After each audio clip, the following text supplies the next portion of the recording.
Hello everyone, ये geography MCQ practice का part 4 है जिसमें हम कुछ क्वेश्चंस देखेंगे। तो the first question is which one of the following pairs of rivers and their sources lakes is not matched.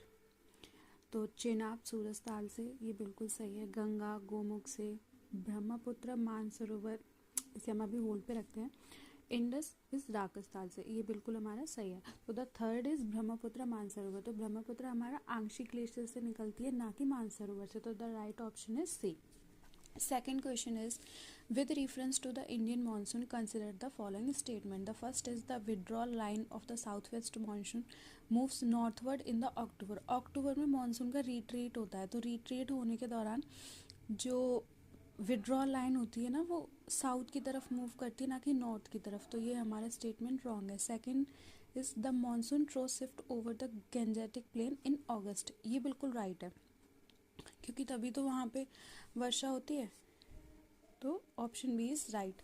The third question is the phenomena of temperature inversion over the Indo Gangetic plain in winter is mainly due to. तो temperature inversion किस कारण से होता है? Heavy cloud cover, ये तो नहीं, क्योंकि क्लियर स्काई होना चाहिए, क्लाउड कवर तो होना ही नहीं चाहिए। हाई सोलार रेडिएशन, ये भी नहीं होना चाहिए।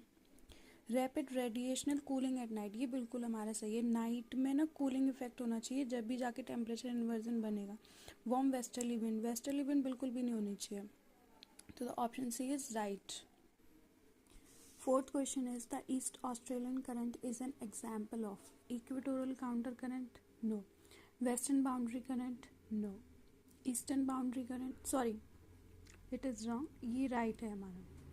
वेस्टर्न बाउंड्री करंट होती है। वेस्टर्न बाउंड्री करंट होती है क्योंकि पैसिफिक ओशन की वेस्टर्न बाउंड्री को डिफाइन करती है, इसीलिए ईस्ट ऑस्ट्रेलियन करंट को हम वेस्टर्न बाउंड्री करंट कहते हैं, ना कि ईस्टर्न ऑस्ट्रेलियन करंट। तो right option is B. Fifth question is consider the following statement about the Himalayas. The Karakoram range is a part of Greater Himalayas, ये बिल्कुल हमारा सही है। Second option is the Nanga Parbat lies west of the Indus river, no. Indus river के west में नहीं, east में लाई करता है नंगा पर्वत। तो option first is right, only A. Question 6 with reference to Great Nicobar island the closest land mass is. तो ग्रेट निकोबार आइलैंड के सबसे पास में कौन सा है?